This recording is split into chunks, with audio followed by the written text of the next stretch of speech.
Okay, we are back again. What's up, everyone? Welcome back to the channel. Appreciate you guys clicking on the video. Captain Cody Davis here with you guys again for another one. Here in a different room of the house that you guys are probably typically used to seeing. I went in to film this in my office, and when I walked in there, I forgot about all the camera equipment slash fishing tackle I had scattered all across my desk. And I said, you know what? Instead of cleaning all that off, I've been sitting on that couch out in the playroom for 4 hours watching YouTube video after YouTube video.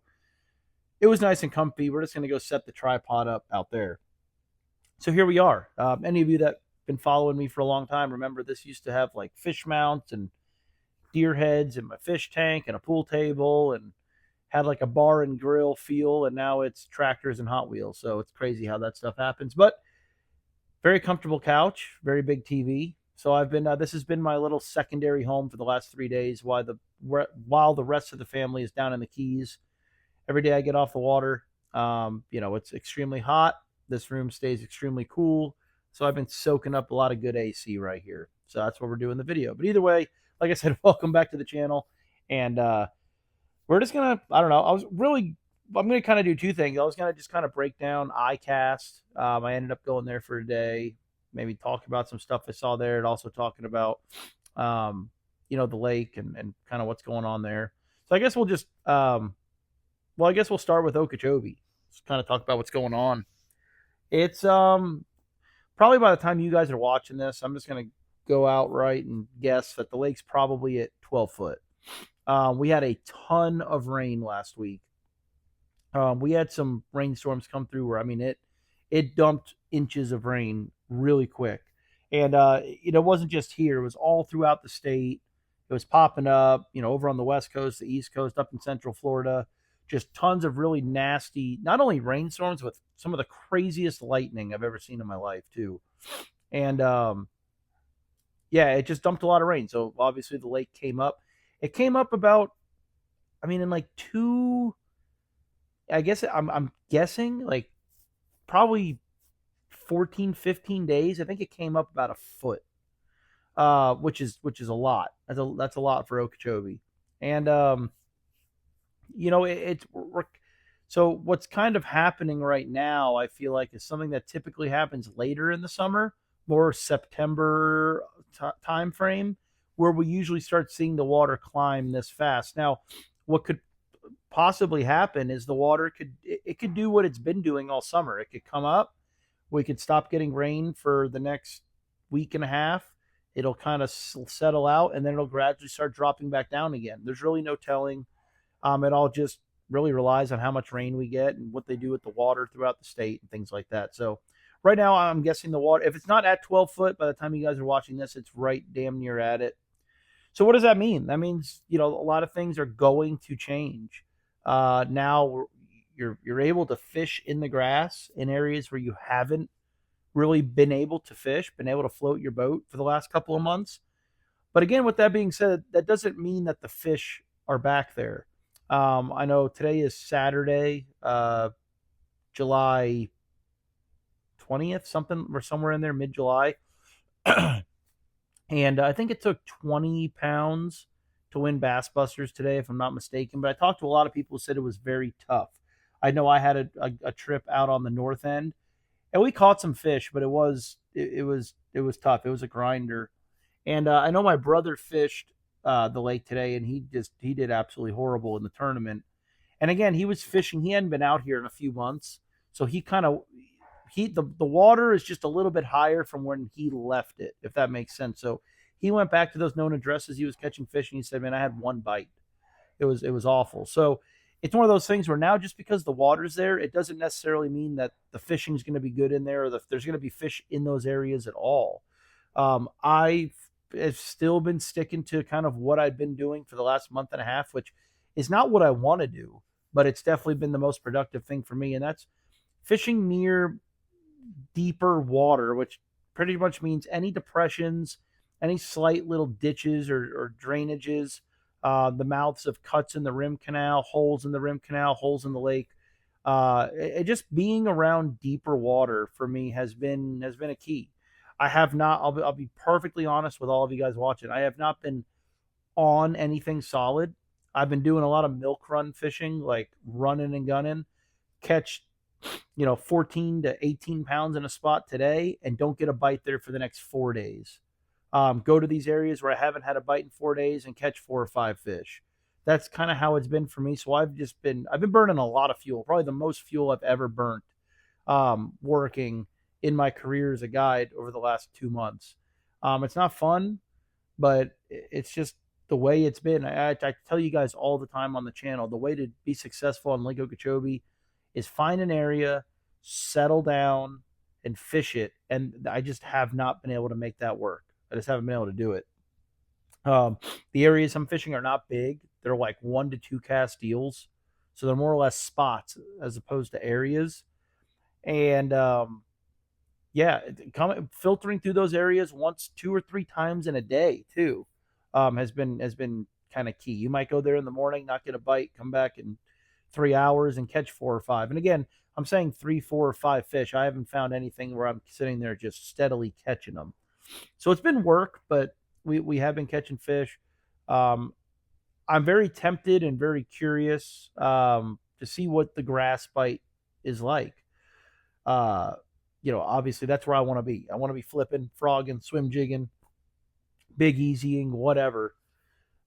But I can't do that if there's no fish in there. And for the first time, probably in my life, I can honestly say I do not have confidence in the grass right now.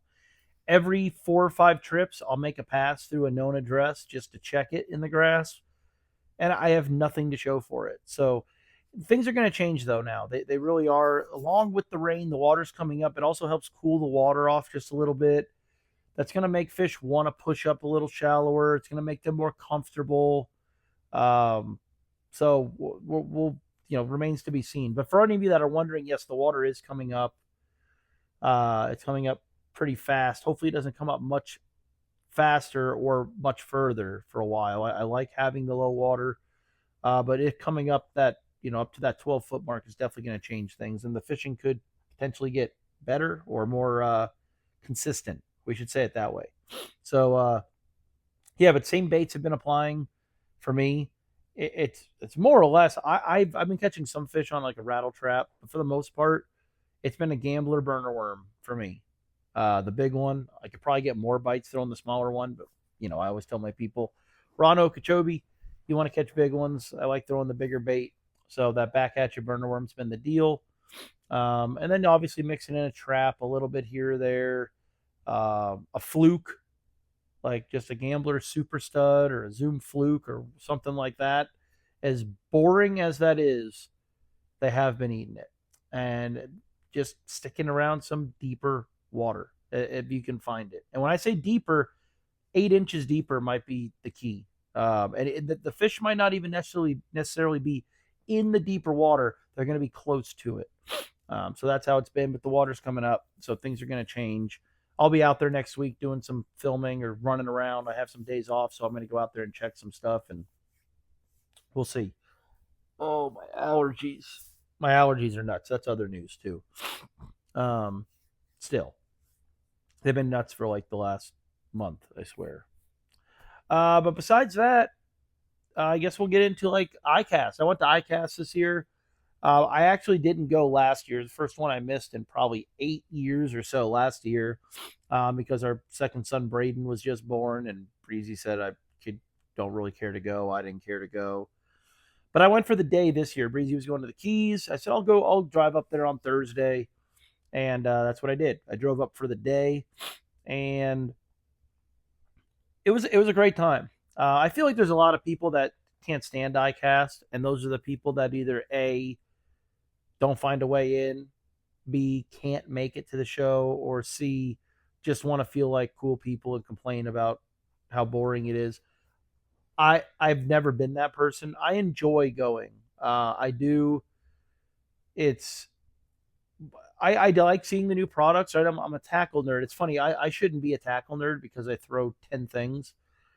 But it's weird for someone like me because I am a huge saltwater angler as well as a bass fisherman. So I'm almost at 2 different shows at once. And I was explaining that to I think it was Alex from Sanko Sticks when we were there. I'm like, I'll be walking and I'll talk to a bass guide, a bass fisherman that I know there, or maybe a bass company, whether it's someone at Strike King or whatever it might be. I'm just naming stuff like bass fishing industry stuff. And I take 5 steps, and there's someone from the saltwater industry or a product from the saltwater industry, and it's like I'm flip flopping two different things. And again, as you guys know, I am not a good multitasker, and it's almost like I feel like I'm multitasking.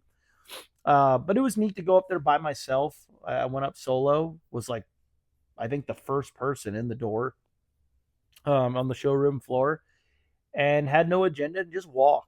And for the first 2.5 hours, it was great. And then it got real crowded, which made it still great, but I wasn't nearly accomplishing anything, talking to anybody, looking at new products. Because every 25 steps, you see someone you sit there, you shoot the shit for a little bit, and then you keep walking. And that's really all it is. It's just a big social, I say hour, but it's 3 days. Um, but this year, I did. I saw some really cool stuff. Some stuff I really liked, some more practical stuff, and things that are probably that I could say you could look forward to. I'm trying to think of like how to even go about, or some things I saw off the top of my head. Uh, colors was a big thing, and I'm not a color guy, but I know like Yozuri. Um, I'm a big fan of the Yozuri line of stuff. You guys know that I throw a lot of their traps. Um, I used to throw their topwater. I throw a lot more Yozuri stuff in saltwater than I do freshwater. And that's just because I'm not really a big hard bait guy. So the Yozuri Rattling vibe is in that, I don't even know what color it is. It's like that chrome swirl, silver, chrome shad color. That's my favorite trap. I just love that rattle trap. It's the first trap I ever really started throwing. Um, and then I throw their top knocks, their pencils, their casting plugs, all that stuff off the pier for kingfish. I'm a big fan of the Yozuri line, and they came out with a lot. They had a few cool new products as well. They launched their new braid. They came out with the new topwater plug, but it was more saltwater based stuff. But in the Rattling vibe specifically, they came out with some new colors, some like matte looking colors, and again, I didn't get spend a lot of time in the booth. I was actually there with my buddy, was a customer, still is a customer, but I consider him a good friend. My buddy Jesse. We were hanging out in the Yozuri booth for a while, and it was really cool. Like I kind of turned him onto that trap. He's a big fan of it now, so we went and looked, and they had some like matte colors, which is something we don't really think about maybe on Okeechobee, but uh, I definitely think there's going to be a time and a place for something like that, as opposed to that shiny gold or that shiny chrome trap. A more matte, more subtle color might make a difference. Again, I'm not a big color guy, but that's more or less like a different finish. So that was neat. That was cool. I hope you guys can. My dog is losing it outside right now. He has 5 acres. He can go play and do whatever he wants, but I don't know what he's probably barking at my cows or something. I don't know what he's doing. So hopefully this microphone's not picking that up. But what else did we see? Reels. A lot of cool reels from Daiwa. I mean, that's kind of what I'm in the market for right now. Is I need new reels. Obviously, fishing out here on Okeechobee, our stuff goes through the ringer with the heavy line, pulling the fish out of the reeds, getting stuck in the reeds, pulling your jigs and your snagged plastics out of the reeds. The big hook sets with the frog. And obviously Shimano had some really good stuff. I can't necessarily say they had anything brand new. As far as freshwater that I saw, Daiwa had some good looking stuff. You guys know, one of the big things I looked at, and I found out that was coming out the night before, was, again, I am not affiliated with Bates reels in any way, shape, or form. That Hundo, I absolutely love that thing.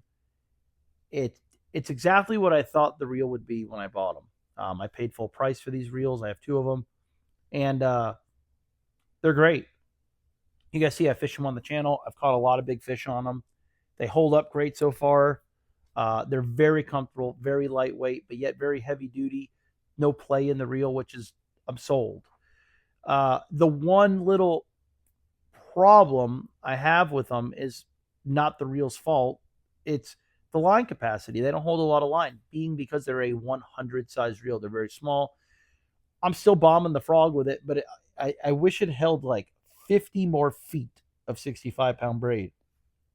And when I went to the show, they came out with a Hundo 50. So it's literally just a smaller, just a slightly bigger frame. Palms, I'd almost palms even better than the Hundo, because the Hundo, as small as it is almost, for me, like maybe it's a tad too small, and I didn't know it. When I grabbed the 150, I was like, that's the deal right there. I forget exactly how much more line it holds, but it's just a little bit more, but I think it's going to make a big difference. Super excited about that. I mean, I was talking to the guy there again. I was one of the first people to the booth on Thursday morning and got to just talk to the guys. They also came out with a EDC reel. They called it an everyday carry. Super cool, like matte black finish, and a lot more price friendly. It has like what's equivalent to like a DC Shimano, the braking, and it's only $200. Felt solid, felt great. For me as a guide, it's like I don't want to buy for my guide stuff. I don't want cheap, but I don't need top of the line. I just need something that's going to work. So I don't know, Bates, if you're watching this, hook your brother up, hook a boy up. I'll promote the heck out of you because I just truly love the product. But that's something that I'll be looking at. And any of you that are interested in getting introduced to the Bates line of reels, you might want to check that out. I don't know. I can't tell you how good it's holding up because I haven't tried their $200 reel, but I can tell you that their Hundo is it's pretty sweet. Trying to think, like it's so overwhelming if you've never been to ICAST. Like there's just glide baits, tons of different glide baits. I mean, swim baits. Seems like a lot of different companies collabed with privateers. Like I know Strike King collabed with some, and again, I don't know the gentleman's name, but I think he had like Father Baits or something. Basically, private builders, and their glide bait looked unreal, looked very good. I think American Bait Works partnered with a guy. It started Sync Baits, I think it was called. Dude, super talented. And again, I'm not Mr. Glide Bait. I'm not Mr. Swim Bait, but these things were. It's really cool to see how far these swim baits are coming. But there was some really cool glide baits, some swim baits there. Um, Trying to think. Obviously, new minnows. I know, like I think it's Mooch Minnow by Crush City. They came out with like 11 different sizes of Mooch Minnow. I'm kind of lying. I'm kind of exaggerating, but again, I'm not a minnow shaker. But if you are into that, I mean, there was a ton of new minnows that came out. Uh, I'm missing so much. It's not even funny. But Bass Assassin. I am in no way, shape, or form affiliated with Bass Assassin, but one of the guides here on Okeechobee, Justin Morgan, has been with them for as long as I've known Justin, and he took a big part in designing a flipping bait for them, and it came out really cool. I walked over to the booth, checked it out. It's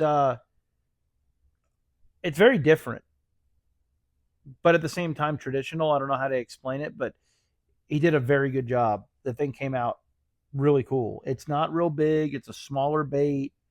It's got like a tighter, it's like a subtle yet loud, yet tight, kicking motion to the feet, and looks super cool. Looks great for flipping mats. That's the first thing I thought of when I saw it. But he was catching them on a chatterbait, Carolina rigging it. He said he's tested it, caught fish on it, doing everything. So I don't even remember what it was called, to be honest with you. But it's just, if you go to Bass Assassin, check out the new flipping bait. That was something that was really cool.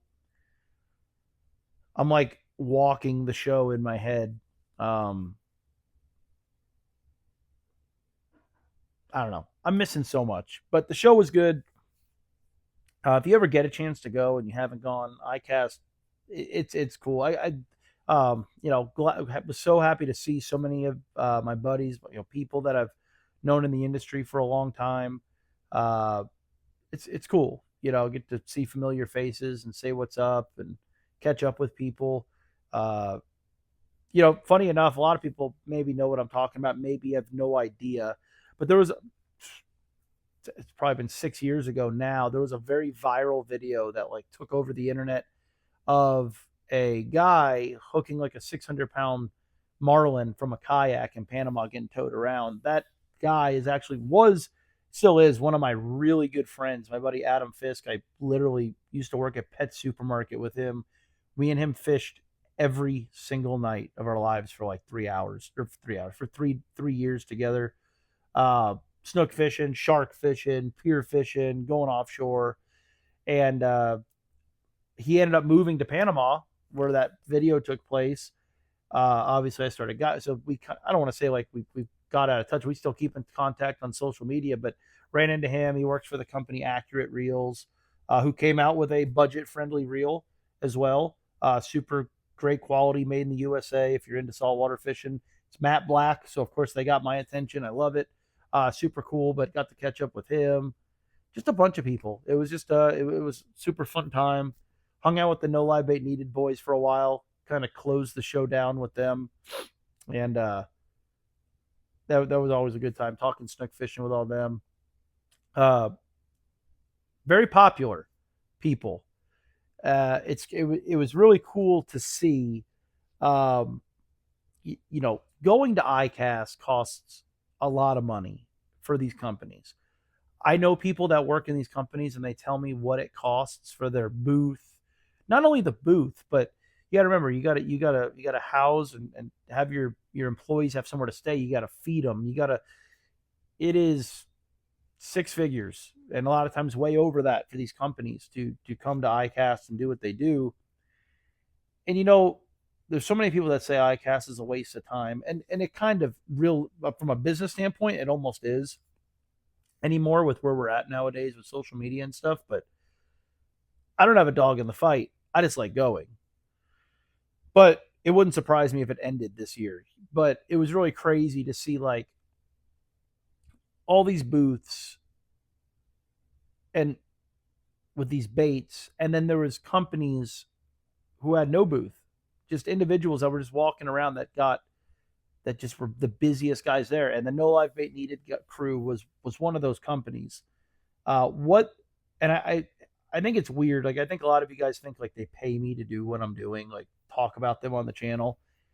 I don't get a dime from them. Now if I were to text Ben or Jose for some baits or Brandon, they would send me some. But it truly is like when we talked about it.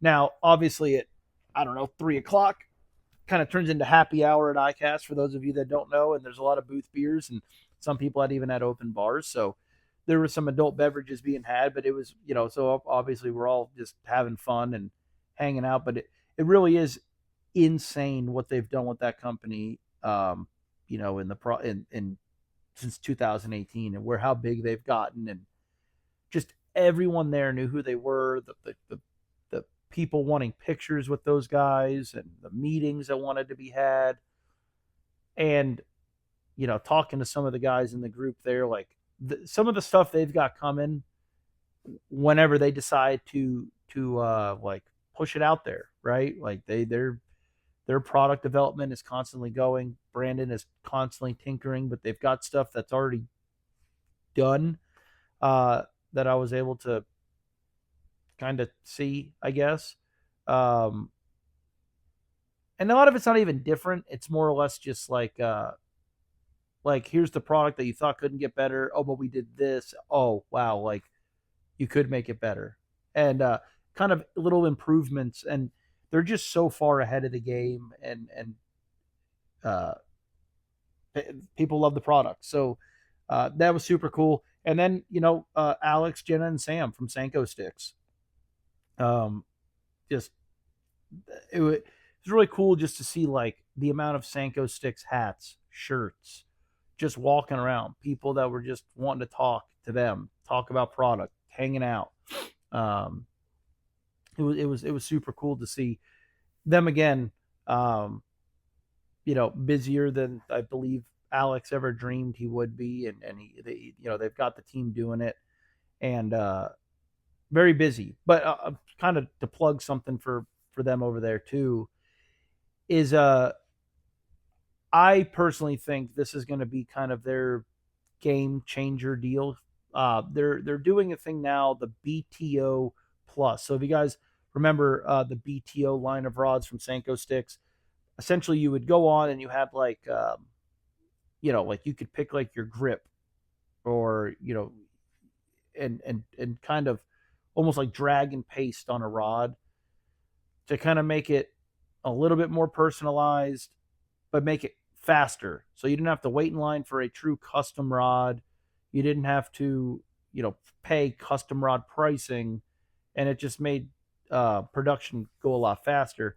Well, now because they've got Sam, dialed in and helping them. And again, when I say Sam, Sam has literally was Alex's roommate when this company even, so before it was even a company, he's been working with Alex basically the entire time. But now that they've got him fully on board, they were able to open up the BTO line and call it the BTO Plus, where now, for the most part, your possibilities as far as a fishing rod are pretty much endless. You're able to pick, um, what type of guides you want. Do you want to go all the way to the top tier guides? Do you want, just the standard um, thread color, accent color? What type of grips on what model rod? Uh, and so essentially you're getting a personalized, you could use the word custom, I guess, but you're able to just personalize your rod the way you want it, um, fully now. Like you'd have to go on the website and check it out.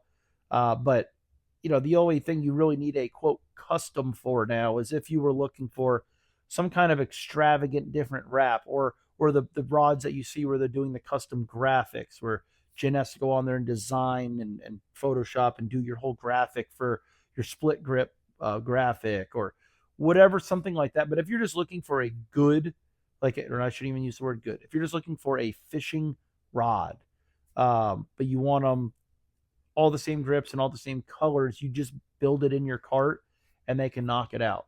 Super cool. I think that's going to be a big deal. And it's super exciting that they're able to do that. But Alex is and them, they're constantly working over there. They've got some things lined up where they're going to be coming out with some new stuff as well. So be on the lookout for that. But definitely go check out the BTO Plus thing on the SenkoSticks.com. But other than that, I think that's about it. Dog days of summer. It is hot down here in South Florida. I was glad to be in the AC, all of ICAST. Appreciate everybody that came and said what's up. It's crazy how not that I'm some huge YouTuber, right? There were some of the biggest YouTubers in the game there, the biggest. I saw some, and just not even YouTubers, a lot of pros. Just it's ICAST. There's people everywhere, but just some of the people that came up to me saying, "Hey, man, I like the channel. Want to book a trip eventually. Like, keep doing what you're doing." Meant a lot. It was super cool. And yeah, that's about it. So now I feel like I was constructive. I did some stuff. So now I'm gonna upload this video, I guess, and I'm probably gonna lean back and watch some more fishing videos. If there's any videos you guys want to see, leave it in the comments below. If you want to see me go fish for peacock bass or go fish for snook, or I'm not going to lie to you guys, this is the time of year where it gets so hot that I am more than happy to take one of you fishing. Gives me a purpose. I am excited. I also know that the first thing in the morning is the best time to be out there this time of year. So like, you could have a good trip in the mornings right now for the rest of the summer. And I love doing it. But when it comes to me going fishing for a day, like, I almost rather be snook fishing. I want to be snook fishing right now. This is the time where I catch them, where everyone catches them. Everyone can be a snook fisherman this time of year, but I do miss, especially hanging out with the NLBN guys for a few hours. I was like, when are we going? I want to go. So if you guys want to see me do some kind of snook fish video, I'll do it.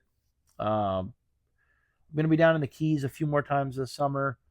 Might do a tarpon video. Might actually trailer my boat down there here at some point and go do a tarpon video.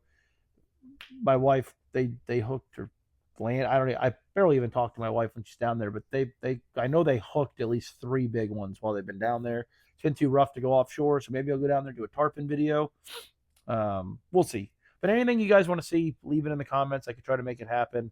And either way, I greatly appreciate you guys, the continued support. Appreciate the kind words. And that's it. So I guess I'll see you guys on the next one. I appreciate it. And be safe out there.